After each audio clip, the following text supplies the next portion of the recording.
Episode 44 skips the opening sequence and moves right into the title, Wish. I think with this one, you can have a number of different interpretations. First off, there's Kenny's wish of getting the Founding Titan for himself and seeing that idealistic world that Yuri saw. Because this is Attack on Titan, that wish is of course completely crushed by the end of this episode. Secondly, there's Eren's wish to, well, die, really. A wish that is not only crushed, but is later recontextualized to hit magnitudes harder since all the guilt Eren feels here is a direct result of his own actions. More on this in a bit. There's also Karl Fritz's wish, or the Vow of Peace. This one is kinda sorta in a very twisted way eventually fulfilled, but you can also say that it's not really fulfilled. We'll get to it later in the episode, so hold that thought for now. And lastly, there's Historia's wish to 1. Live a life that she can be proud of, and 2. To bring back her sister through the inheritance of the Founding Titan. That too we'll tackle in the episode, so yes, just a lot of wishes to go around in this one. Moving into the episode itself, we pick back up with Rod, Historia, and Eren in the Crystal Catacombs, and right away we see Rod continue to manipulate Historia. In short, he says that even though Frida might have been killed by Grisha, she can still bring her back through her memories.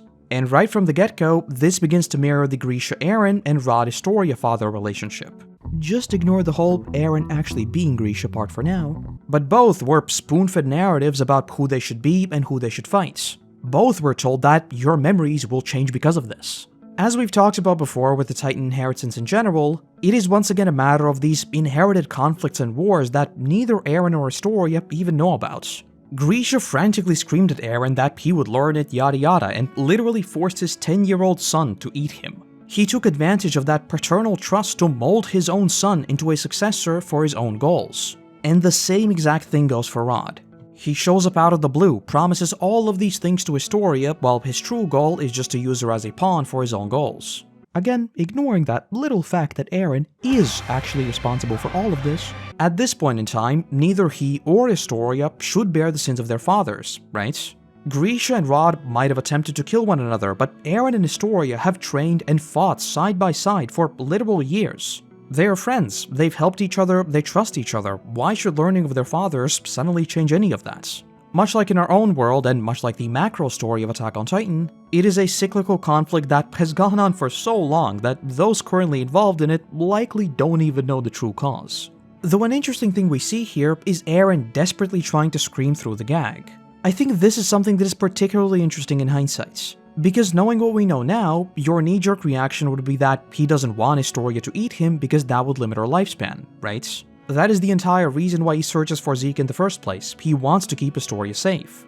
But at this point in time, that is not true. In the same episode, we would see him just give up completely and tell her to just go through with this.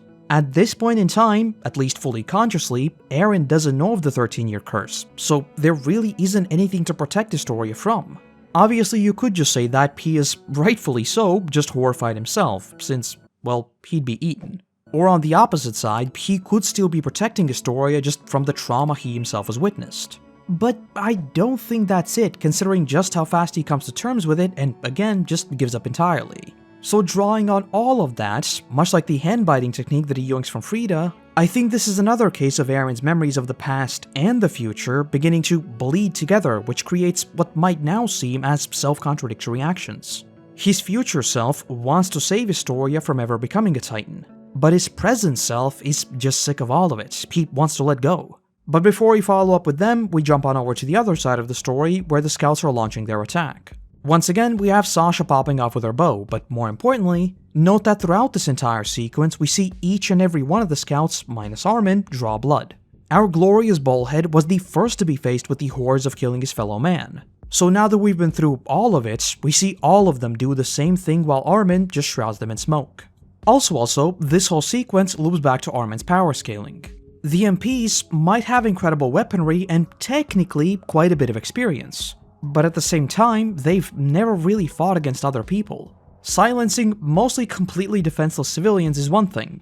Fighting against the scouts who have spent a majority of their adult lives fighting literal giant man-eating monsters is a whole nother story. And so while they rely on their sheer numbers and superior weaponry, the scouts still gain the upper hand by using these scrappy battle tactics that the MP simply do not know how to fight back against. Though because this is still overanalyzing, I also find the parallels to the final season and Eren's actual founding titan very curious. There we have Eren soaring above the clouds in this bliss that is false freedom, but his goal is still to, well, die. Here on the other hand, it is not some false freedom, it is very explicitly him being chained. Instead of pursuing him high in the sky, the scouts descend into this mysterious magical cave thingy where, just like the Titan bones protruding from his body, we have large pillars of Titan origin that we use to eventually get to Eren himself, who too wants to die.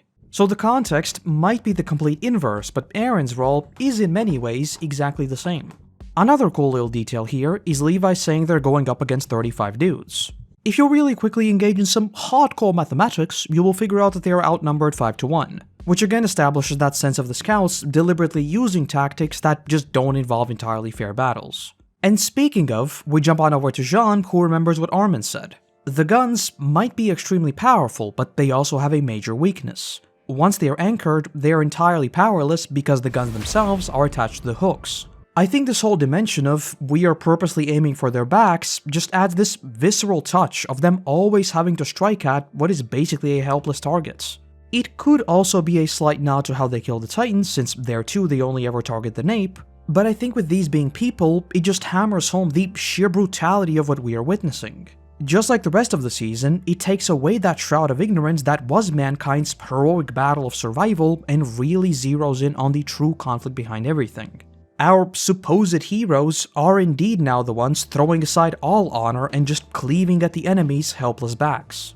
And I think Mikasa's scenes demonstrate that beautifully. Because this is AOT, we do of course get another incredible ODM gear scene. But more importantly, I think it really forces us to start questioning what we're even watching. I think when we watch these stories, it is very easy to get caught up in all the action and really anchor ourselves to the side we've been following all along. With every scene of the scouts just cleaving apart Titans, we'd be cheering them on, but now the situation has shifted drastically. Now we are watching them absolutely slaughter MPs, not like Levi's self-defense at the start of the season, but they are on the offensive. And sure, it's not like they aren't fighting us either. But even so, that shroud of ignorance that was the great threat of the Titans is now ripped away. Not even 10 episodes ago, we were riding around Titan territory fearing for humanity and fearing that the walls might fall. Yet here we are, fighting that same humanity. Just like the rest of Season 2 and 3, it slowly but surely cranks up the pressure of what we perceive as the quote-unquote greater good. More and more, it asks us, how long are we going to keep championing this side of the conflicts? Something that would of course climax with Season 4. Also, Levi goes into the Avatar state, so that's pretty cool, I guess. Though we then see Kenny swing in and pop a few shots at Levi. Considering the memory shard imagery later and the personal links between Kenny and Levi, I think you could take these crystal shards being scattered by Kenny to be a symbol of those scattered memories now surfacing for Levi. The clash between them at the start of the season sorta came out of the blue, but now he's had time to stew on it, and so some very mixed sentiments might begin to crop up as well. Also, the "Yo, Levi" is just the most whimsical thing I've ever heard. Though Levi being Levi, he immediately closes the distance between them and they lock weapons. One thing I love here is how we see that Kenny fights much closer to that of the scouts than the rest of the MP. He doesn't rely on his weapon or just overwhelming the enemy with sheer numbers. Instead, he uses those same exact scrappy battle tactics that the scouts use. Considering his background, I think it's just a cool nod to his backstory of living in the underground. But I've gotta admit, one thing I think is actually a bit of a missed opportunity here is Kenny slicing at Levi's cheek. I think it would have been a very neat parallel to Eren also scarring Mikasa directly on her face. It'd just be a cool little connective thread of those relationships. Just like Eren saved Mikasa, Kenny saved Levi from what was guaranteed death. Though the burning hatred within both eventually still comes back to harm them. Though I guess you could also think of it in the complete opposite direction. Mikasa's scar is a warning of Eren's true nature. Kenny's strike, on the other hand, never leaves a scar, implying that in the end, the only thing he really craved was just peace. But Kenny is also a very bad dude, so I don't know if you can really justify that, and I mean, Eren also wanted to be free, it's just that he was locked into this timeline by the Founding Titan, so yeah, I don't know, it didn't happen anyway, so who cares. Another absolutely beautiful thing we see here is Kenny shooting the oil pouch. I think it's a very visual showcase of him trying to burn the bridges between them, but Levi, living with no regrets, rushes right through those flames and gets a visceral hit on Kenny. Much like the slash not leaving a scar, it might hint to Kenny trying to detach his feelings for Levi, but just not really being able to. In just a few episodes, we see how, even as he bled out, he thought of Levi, of how he found him, of how he grew stronger. At the very least, even if he didn't care for Levi, he at least respected him. We then jump on over to Alma, who has realized that the scouts are heavily relying on the weakness of their gear rather than some overwhelming strategy. And so, she shoots off 2 rounds to bait them into attacking and uses the ODM gear hooks as weapons. Much like Eren and his Titan, Levi and the Enhanced Interrogation, and many more, is just another case of the protagonists and antagonists both using similarly messed up methods. Levi was a bit ahead of the curve in that sense, but later we see a number of the other scouts also employ their hooks as weapons, so that's just some neat mirroring there. But yes, Hanji takes a pretty mean tumble, so that is one of ours out of the running for now. And also, the mirroring to Petra's death certainly did not help first reactions either. I distinctly remember thinking that, wait, Erwin named Hanji as the successor, what is this about now? No way, no, Hanji's not dead, it couldn't be. Though one last thing to note before we return to Eren is Kenny just mumbling that Levi should just stay out of their way. Again, I think it just implies that he doesn't actually want to kill Levi. I think him taking that hit was a bit of a wake-up call that if he really means to take him on, he will have to go all out. So deep down, I think he just wants Levi to get lost so that they can avoid that altogether. We then jump on over to the Midcard, solidifying all the Syringe suspicions we might have had ever since episode 2 and Kid Eren, and also continuing to elaborate on the Ymir story. At this point, you know that, for whatever reason, this religion/cult was arrested, turned into Titans, and somehow deployed on Paradis. We also know that wherever Ymir's hometown is, it is not on Paradis because they have herring, a saltwater fish. And we also have the Season 2 AD and even the episode title card showing ships headed for Paradis. And don't forget that the season literally opens with Eren on the shore. And way back in Season 2, we even had Zeke suspect that they may be using different languages. So at this point, I think there is more than enough concrete information to piece together that the enemy is on the other side of the sea, technologically more advanced, and the Titans are merely a weapon of war. As for the contents of the syringe, I think the spinal fluid is chosen because it represents strength and mass, since it's literally the spine holding up the entire body, but it is also directly connected to your brain and motor function. Fun fact, in Latvian, the spinal cord is called muguras smadzenes, which when translated literally means literally the brain of your back. So you have your brain that processes information, and you have the quote-unquote brain of your back processing movements, and then the spinal fluid connects both.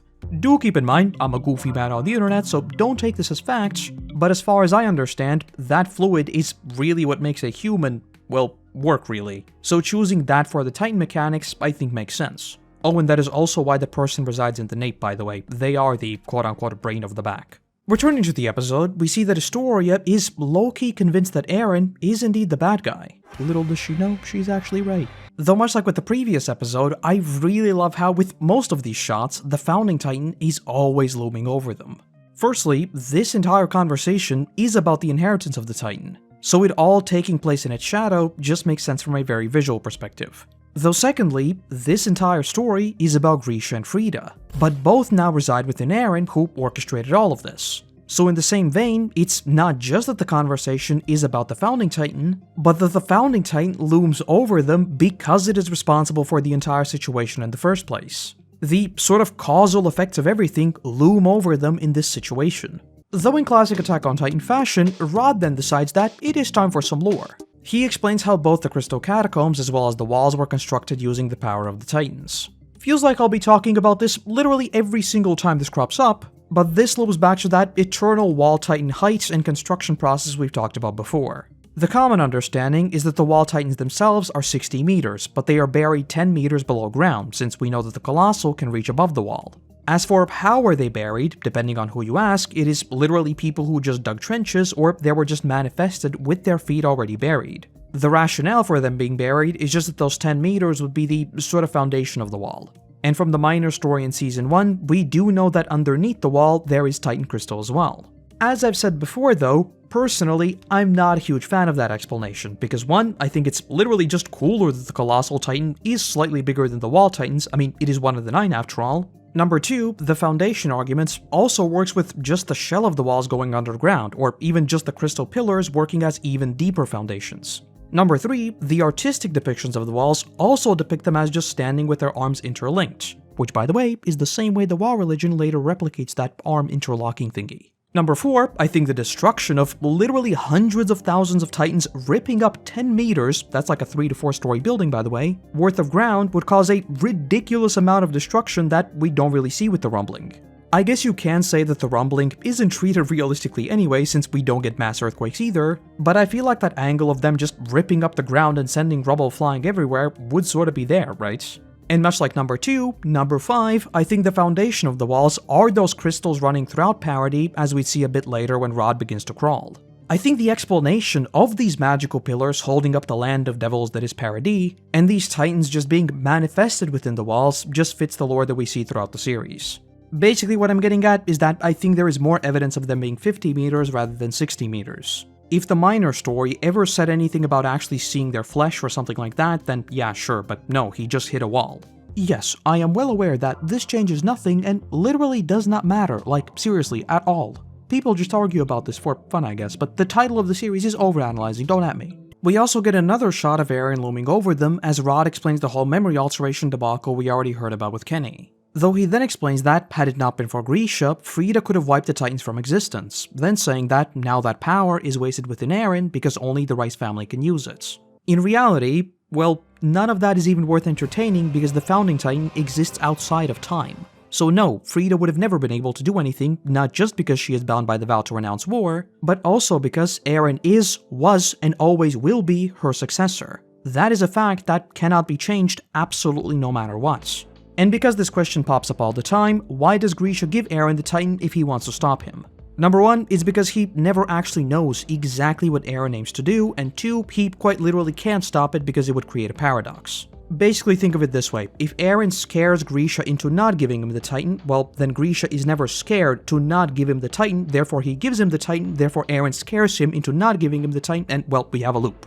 We operate with a fixed timeline, none of those things can ever be changed. I mean, that's why Eren loses his marbles. One thing that Rod does get right though is him saying that as long as Eren is the vessel of that power, this hell will never end.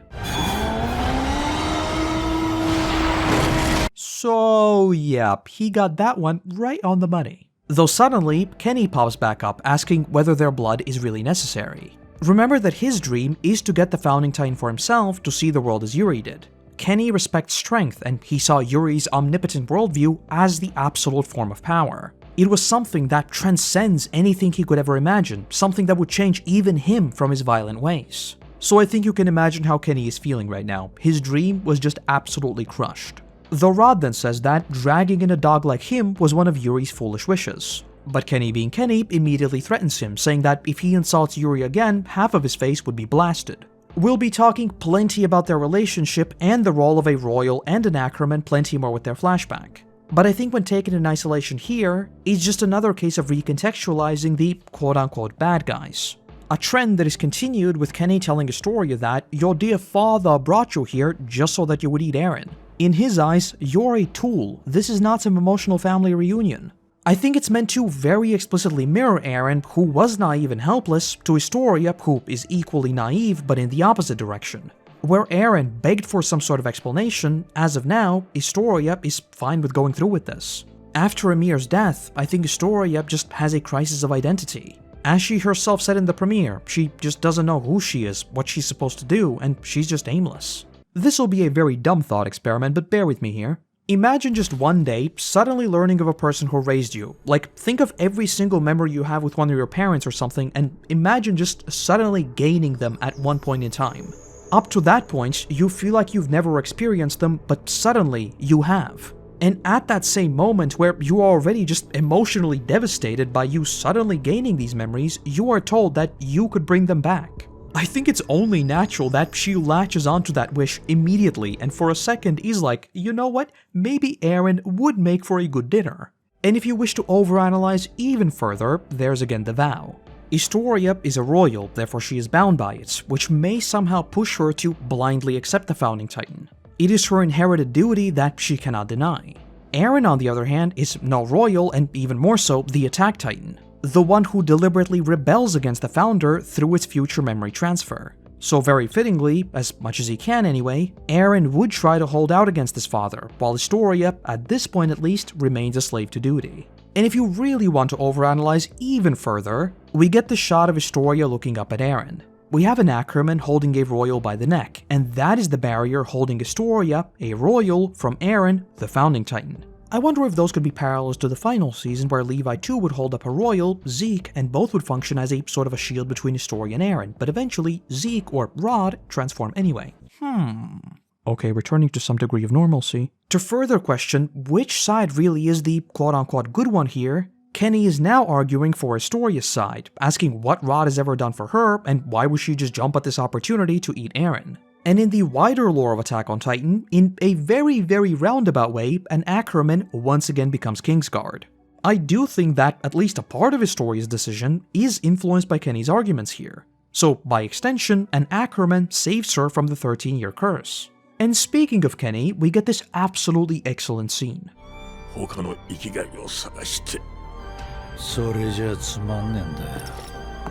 That close-up on him as his dream is completely destroyed and he falls back into his chaotic ways is excellent. And note how yet again Eren is looming behind him. The specter of Yuri and the Founding Titan is always there, always a reminder of the thing he never had. And to put a further spin on everything, remember the unfair fighting style we talked about with the scouts. Well here, Kenny says that this whole eating Eren thing is just unfair, saying he would free Eren and that they could duke it out as Titans fair and square. It again just makes us ask, what really is right and wrong? What really is honor in battle? What really is going too far? And all of those uncomfortable questions which often don't have the simplest of answers. And one thing I absolutely love here is that building rumbling in our ears as Rod goes to inject Historia. It's a commonly used effect for a reason. I think it just absolutely nails that sense of anxiety and impending doom. Though in the midst of that, Rod also blurts out that she just has to get his spine. That of course explains why we don't have a Santa attack in Founding Titan, as Eren was swallowed whole instead of actually being eaten. And as the scene is about to crescendo, we get a classic Dutch angle shot with Eren once again looming over the scene as Historia realizes that he is not even transforming. These canted shots are of course a super common way to portray unease in a character. But I just love how Eren is posed as this looming omen, and for us to then suddenly punch in on Historia as that realization kicks in. I think it's a really neat way to subvert some of those almost subconscious expectations that have been established by cinema. There is this building and building tension, Eren is looming just out of sight, but suddenly we punch in on Historia and all of that is subverted. And following this, we get another scene that you could straight up transpose to the final season and it would just fit perfectly. We get a scene of Eren crying, with it being framed almost exactly as with that boy in Marley. He says that it shouldn't have happened. He has now lived Grisha's memories. He has already committed unspeakable atrocities. He just wants it to stop. Obviously, this mirrors the final season beat for beat. Eren has seen the future. He knows he cannot stop it, so all he can do is just plead for forgiveness. He then lists off all the people who Grisha tragically killed, but again, we now know that it was not his father. That was him.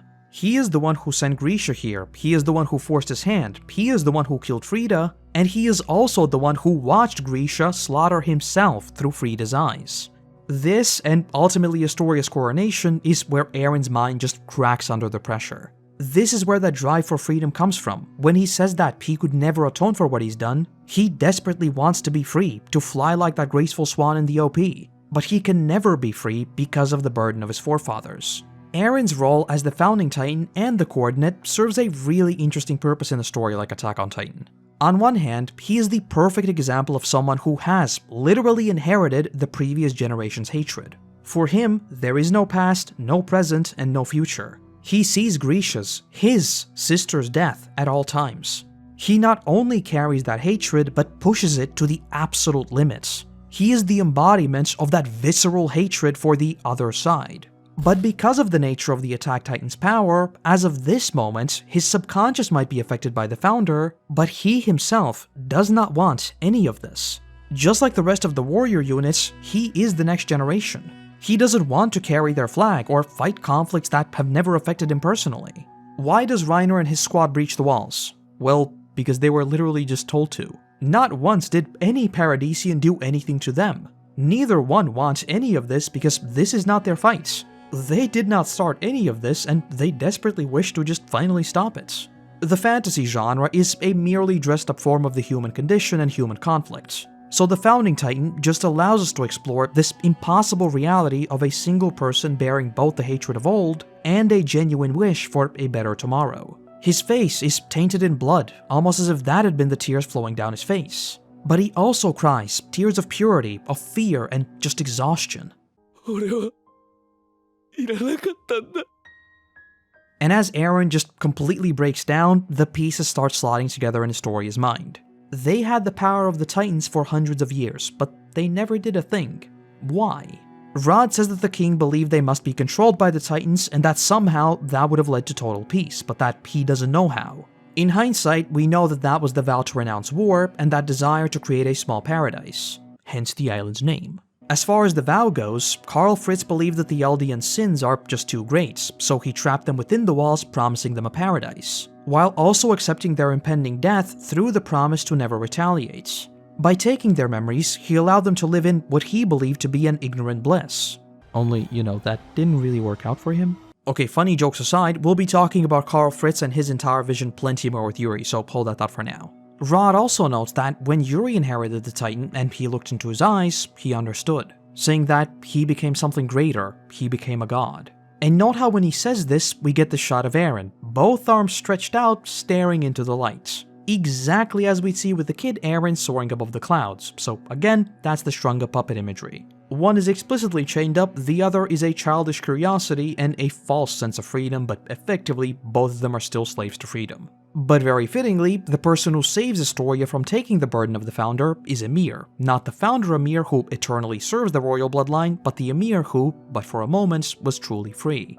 Historia shatters the injection. This is her rejecting the power of the Titans altogether. This is the thing that cements her as the first true royal of the Walls to truly understand the vow's message. She knows the power of the Titans, and she rejects it. Instead of creating a false paradise, she rejects that ignorance. She doesn't perpetuate the sins of her ancestors and leads them into a new age. Again, because this is Attack on Titan, obviously we'd first have to go through literal Ragnarok. But in terms of her arc, this is the moment that she becomes the true queen and the true leader of Paradis. And she then just pulls a 100% Ymir. She throws Rod, which almost certainly breaks his back, big W there by the way, and runs to Eren.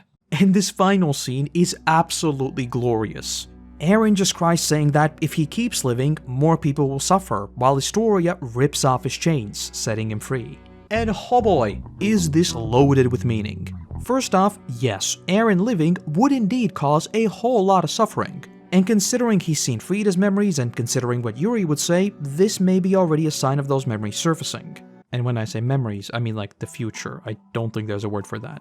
I mean, if you want to, we can always just make one up, right? I mean, like, memories is taken from Latin, something like mindfully remember, apparently. So how about we take, like, knowing the future, right? So knowing what's to come, let's take the word knowing in Latin. Then we just do a little bit of here and there, the 1, 2. So how about we take, like, scientes, science is apparently suggestive of private knowledge, private knowledge, I know the future. So how about we do, like, scientia? I guess that's how you say it. And then we just add ease at the end. How are you feeling about that? Does that make sense? Yes, it's getting late, I really need to stop recording, I think I'm losing my mind. Though secondly, I think Historia ripping off those chains could also be inferred in a couple different ways. There is the angle of her royal blood unleashing the Founder's power. Sure, it wouldn't be her that starts the rumbling, but the idea still stands. The chains holding it back would indeed be broken. And I mean like, literally broken by the way.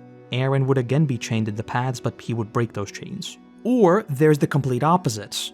Because Historia rejects the power of the Titans, she gives Eren a different perspective. As individuals, they answer to no one, they carry no burdens, and they are not guilty of anything. She might bear a royal's name, but she will not serve its vows. He might be a Titan, but he will not perpetuate the cycle. Except we know he does, so we need to take a bit of a middle road. Historia unshackles Eren because in the long run, the Founding Titan would indeed finally be unshackled. It might be 2,000 years later, but Ymir would be finally set free from those chains. And if you want to take that one step further, it is Historia, a royal, taking off the chains from her people. Or, in other words, setting them free from that oppressive monarchy. And I think her speech here captures that beautifully. She says she doesn't care about humanity, she doesn't care about the Titans, and if they want to think that, then she'll be humanity's greatest enemy. This is not about her siding with Eren per se, and this is not about her suddenly turning on humanity. This is her protecting her friend. She is unshackled from that duty of inheritance, and in this particular situation, Eren is the one who actually needs help. And I can already hear some of you asking, rightfully so, why doesn't she push back against Eren's decisions in the final season? I mean, obviously she didn't help him, but she didn't try to stop him either, did she? Well, I'm sorry, because we're gonna have to leave that on a bit of a cliffhanger, because there's a whole lot of emotional grayness and memory shenanigans and a dozen other things there. So for now, let's just not open that can of worms. Just know that, yes, this might end in sunshine and rainbows, Historia and Eren team up yada yada, but in the long run, it is definitely not at all that simple. Oh, and speaking of those scenes, we also get some very clear mirroring here. They are surrounded by sparkly blue magic pillars, and Historia tells Eren to get out of here while she destroys everything.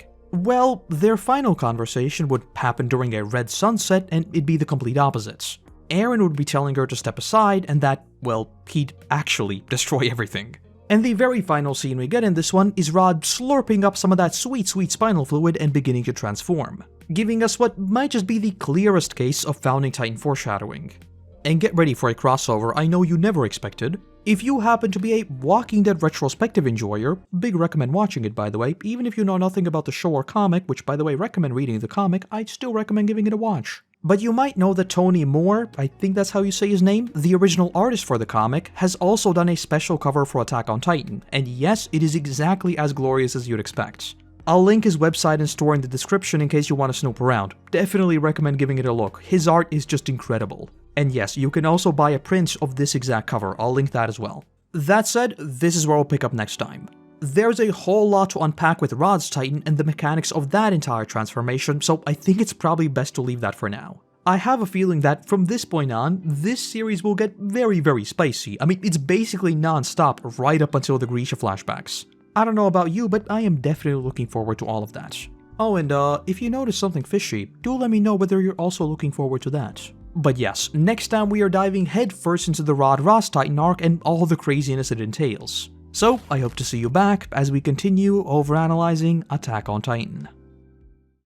And that's the video. No long outro for this one. We have a wild week with the live-action version of Avatar coming out, which I will be streaming on my second channel, by the way. But I'll get back to working on the episode 45 video, like literally right now. Get ready for a unhealthy number of Rod Titan theories, by the way. Oh, and can you believe we're almost halfway through this series? I'm actually already scared. But yes, with that, I want to say a massive thank you to our current patrons and YouTube members who allow me to produce even more of these for you all. And let's also give a warm welcome to the newest member of the team, Dai. Without you, there'd be a whole lot less of my rambling, so seriously, thank you. Other than that, I want to say thank you very much for watching, I hope you have a great day, and hopefully, I'll see you in the next one. Bye bye!